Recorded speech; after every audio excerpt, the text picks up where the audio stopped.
आज हम class 10th सन 2023 सामाजिक विज्ञान पेपर कोड 825 ईबी को सॉल्व करेंगे।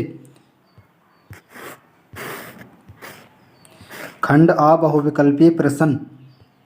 आपका पहला प्रश्न है, फ्रांस की क्रांति कब प्रारंभ हुई?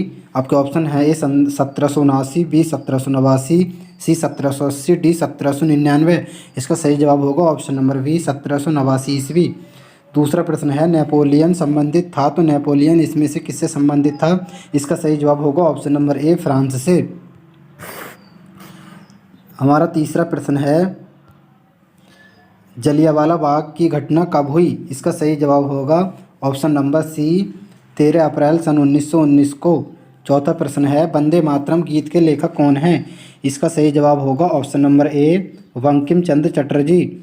हमारा पांचवा प्रश्न है, अंतर्राष्ट्रीय मुद्रा कोष IMF की स्थापना हुई थी? इसका सही जवाब होगा ऑप्शन नंबर सी 1945 को। छठा प्रश्न है, भारत में कितने संघ राज्य क्षेत्र केंद्र शासित प्रदेश हैं? इसका सही जवाब होगा ऑप्शन नंबर सी 8। सातवां प्रश्न है, संघीय शासित प्रणाली में शक्तियों का विभाजन होता है? इसका सही जवाब होगा ऑप्शन नंबर ए केंद्र एवं राज्य इकाइयों के मध्य।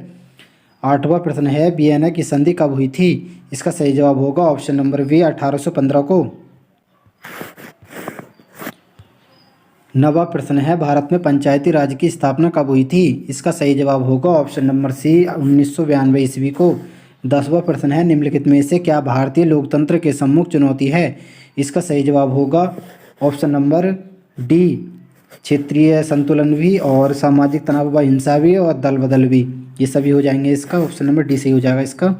11वां प्रश्न है, लौह अयस्क किस प्रकार संसाधन है? लौह अयस्क किस प्रकार का संसाधन है? इसका सही जवाब होगा ऑप्शन नंबर डी अनवीकरण योग्य। 12वां प्रश्न है, निम्नलिखित में से किस राज्य में काली मृदा मुख्य रूप से पाई जाती है? इसका सही जवाब होगा ऑप्शन नंबर सी महाराष्ट्र में। 13वां प्रश्न है, निम्नलिखित में से कौन सी एक फलीदार फसल है? इसका सही जवाब होगा ऑप्शन नंबर ए दालें। 14वां प्रश्न है, मोनाजाइट रेत में निम्नलिखित में से कौन सा खनिज पाया जाता है? इसका सही जवाब होगा ऑप्शन नंबर सी थोरियम। 15वां प्रश्न है, निम्नलिखित में से कौन सा शब्द दो या अधिक देशों के व्यापार को दर्शाता है? इसका सही जवाब होगा ऑप्शन नंबर सी अंतर्राष्ट्रीय व्यापार।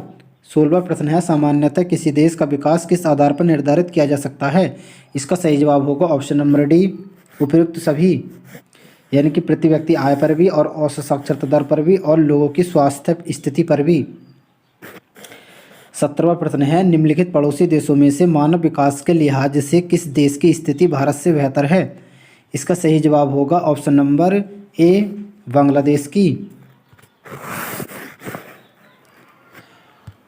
18वां प्रश्न है, सार्वजनिक और निजी क्षेत्र के विभाजन का आधार है?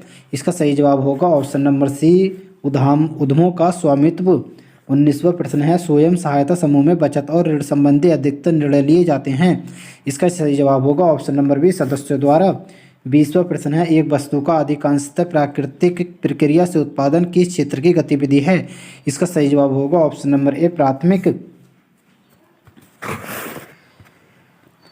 खंड वा में इन प्रश्नों के उत्तर देने थे।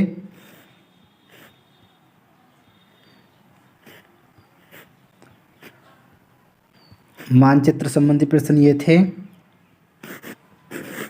ये मैप में दर्शाने थे, ये प्रश्न थे कुछ।